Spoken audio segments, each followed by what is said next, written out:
got this one.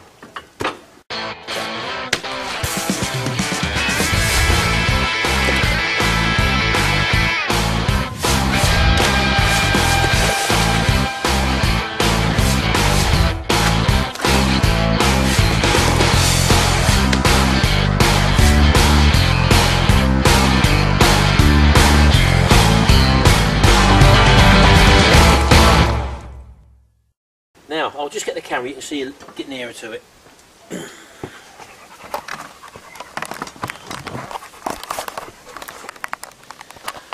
Right, now this little thing, again, I took a chance at auction on this one. It's an Atco.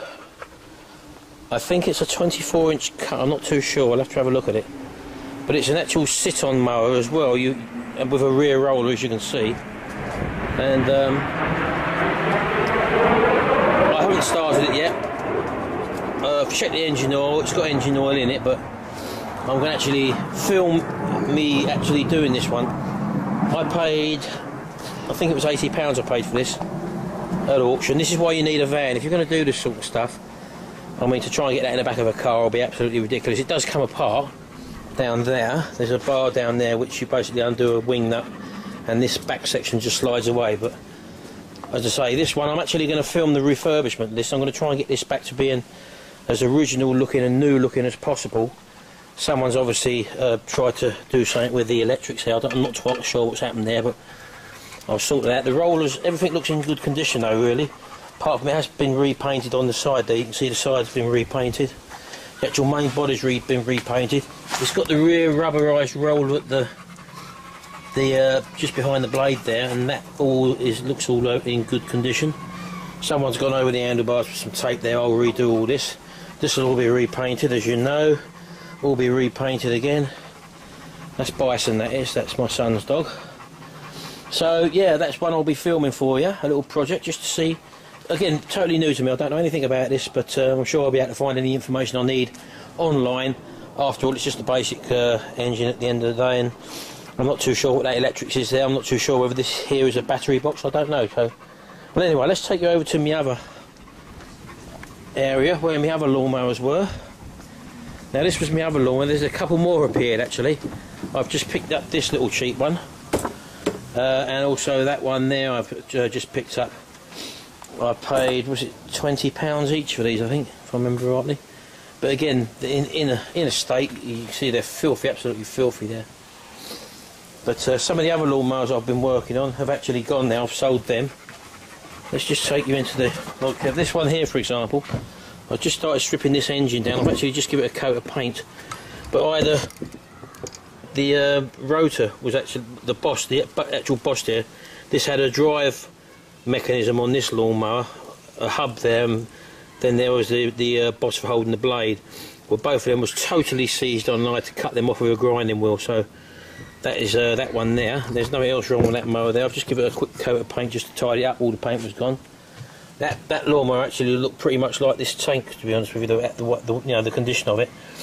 And there's the lid for it, as you can see. So it's basically not been very. It's probably been left out in the open, to be honest with you. But once I'm finished with it, it will look like a reconditioned unit.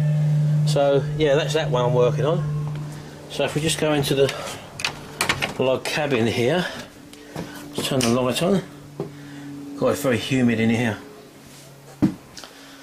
I've got another engine sitting there which comes out of this Mountfield petrol lawnmower. It's so easy just to take the engines out. If you've got a mower which needs some work done, for example like this, I mean, I could repaint the whole lot, but or what I could do is actually just touch up in areas. This looks like sort of a hammerite paint sort of finish.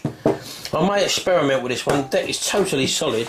I mean, as I say, that's just cosmetic rust on there where the paint's flaked off, obviously. Now I might just buy some enamel paint and first of all try and touch that up and just to see what it looks like. I'm not trying to make it look brand new. Or I might decide to actually respray the whole lot with a hammerite finish, very similar to that. It's just getting the same sort of colour, to be honest with you. So I might experiment with this one. It's a good solid mower, it's a push mower. As I say, I've got an engine sitting there to go back into it. And I didn't have a grass box with this one, but as I say, I've got quite a few Mountfield grass boxes out there, and I think I've got a couple that might actually fit that as well. So, sitting over there. So yeah, literally, as you know, I've got the sandblasting cabinet. I've just started to. This was absolutely full of rust. I'll just give it a quick go with the sandblaster in there. But what I'm going to do then is to actually get a silver high temperature paint. There's a fuel tank I've just refurbished. It's ready to go onto another lawnmower. There's the carburetor for it. Again, that will go on there with a brand new diaphragm set when it's time to go back on. So yeah, you know, and I've also got a soda blaster there, which I don't really use for lawnmowers, but I've also just bought this thing as well. This is a very handy little tool if you've got old rusted parts. It's basically a container with a sandblasting gun attachment.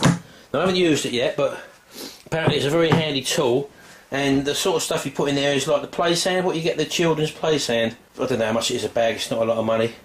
And technically speaking, if you've got a compressor like I have there, I could literally clean this whole deck off back to bare metal if I wanted to, and it'll also take off all this rust as well. Or I could just concentrate on these areas, but you want to be doing it outside, you don't want to be doing that inside, and it's best to do it on a tarpaulin. Lay a tarpaulin on the floor and then put your item, or it could even be that small item like that, for example, and then you basically just spray it, and that will come up absolutely clear with all the rust gone and everything. And then you can treat it with the paint, whatever paint you want to use. What you want to do though when using a sandblaster is make sure that you've got a respirator. Now again, I've got many respirators. This is one of the ones I use for painting. As you can see, you don't want just a dust mask on that, because under high pressure, sand under high pressure causes a very fine dust, and you don't want that going inside your lungs. So, but this is just a typical example of one of my paint drawers. Again, I've got all sorts of different paints in here, different colours.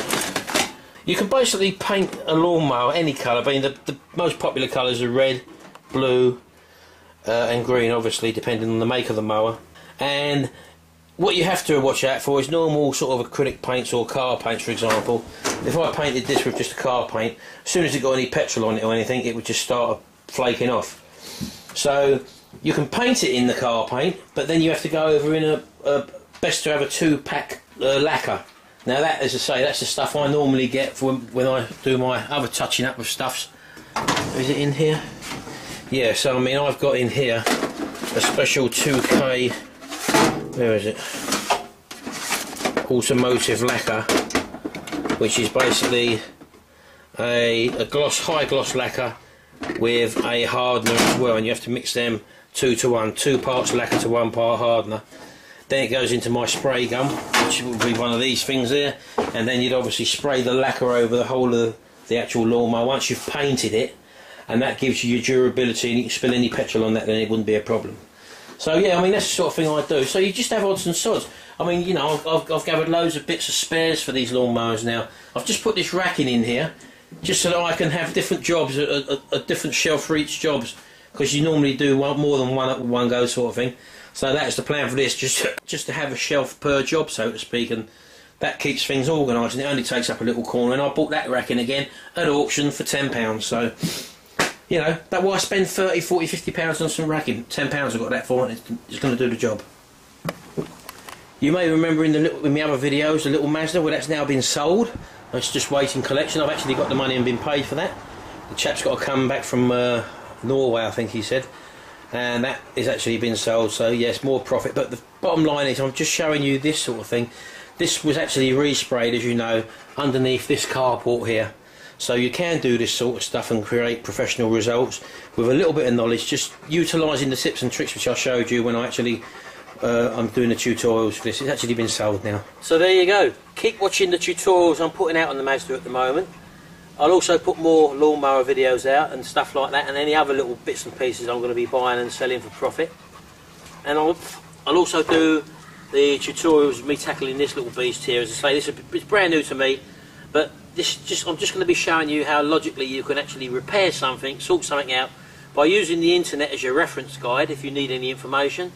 Using a bit of common sense and some practical skills, you can be generating extra money by repairing and buying stuff at auctions for profit, Call it restoring if you want. You can restore these to profit or restoring them to their former glory.